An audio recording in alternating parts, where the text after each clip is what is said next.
আসসালামু আলাইকুম ভিউয়ার্স, এই মুহূর্তে কিন্তু উপস্থিত হয়েছে একেবারেই কিন্তু আমাদের যে মিনি সাইজের ক্যানালটা আছে মূলত সেইখানে। আপনারা সবাই জানেন এই ক্যানাল যে পানিগুলা আসে এই পানিগুলা কিসে ব্যবহার করা হয় জানেন? ধানি যে জমিগুলো আছে সেই ধানি জমিতে সেচ দেওয়ার জন্য মূলত এই পানিগুলাই কিন্তু ব্যবহার করা হয়। তো এই পানিগুলা যদি না থাকে তাহলে কিন্তু কৃষক ভাইরা বিভিন্ন ভাবে সমস্যা পড়তে পারে। কেন? বর্তমানে তেলের যে একটা সংকট আমরা দেখতে পাচ্ছি, এই সংকটের কারণে বিভিন্ন মানুষের বিভিন্ন ধরনের সমস্যা কিন্তু আমরা দেখছি ইতিমধ্যে হচ্ছে, এবং আগামীতে কি হবে এটাও বলা যাচ্ছে না। তো আশা করি আস্তে আস্তে সবকিছুর কিন্তু সমাধান হবে। তো এই মুহূর্তে যে ক্যানালটার পাশে আমরা দাঁড়িয়ে আছি, এই ক্যানালটা কিন্তু মানে অনেক লং, মানে এক কথায় অনেক লম্বা। এখান থেকে মূলত আমাদের আলমডাঙ্গা যে থানাটা আছে ওখান থেকে সরাসরি কিন্তু কানেক্টেড, বা ওখান থেকে এই পানিগুলা আমাদের এই ছোট্ট সাইজের যে ক্যানালটা আছে এখানে কিন্তু চলে আসে। তো এইখানে আসার কারণে কি হয়, কৃষক ভাইরা চাইলেও নিজেদের ইচ্ছা মতন এই পানিগুলা সবাই কিন্তু ধানি জমিতে নিতে পারে।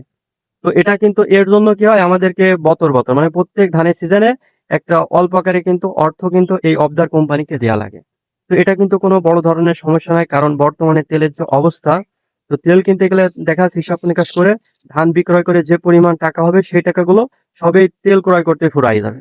তো যার কারণে আপনাদেরকে বলবো যে এই ধরনের ব্যবস্থা কিন্তু অন্তত আমি মনে করি যে সব জায়গায় কিন্তু নাই। এমন সুন্দর সুন্দর ব্যবস্থা অন্তত সব জায়গায় থাকার প্রয়োজন। যাদের ওখানে সচরাচর কি হয়, ধানগুলা চাষ করা হয়, এর পাশাপাশি বিভিন্ন ধরনের শাকসবজি কিন্তু চাষ করা হয়। এছাড়াও আমরা আগামীতে কিন্তু বিভিন্ন ধরনের আপডেট দেখতে পারবো। জানি না পর্যন্ত আমরা থাকতে পারবো কি পারবো না, তবে ইনশাল্লাহ আগামীতে আরো ভালো ভালো ভিডিও আপনাদেরকে উপহার দেওয়ার চেষ্টা করবো। এছাড়াও আমরা পিছনের সাইডে কিন্তু মিনি সাইজের একটা ক্যানাল দেখতে পাচ্ছি, এবং আমাদের পাশে কিন্তু আরেকটা বট গাছ আছে। তো এই ব্রিজটা নিয়ে কিন্তু অনেকগুলা ভিডিও বানাইছে। এই ব্রিজ সম্পর্কে নতুন করে আর কিছু বলার মতো নেই। তো সবাই ভালো থাকবেন, সুস্থ থাকবেন। আসসালামু আলাইকুম।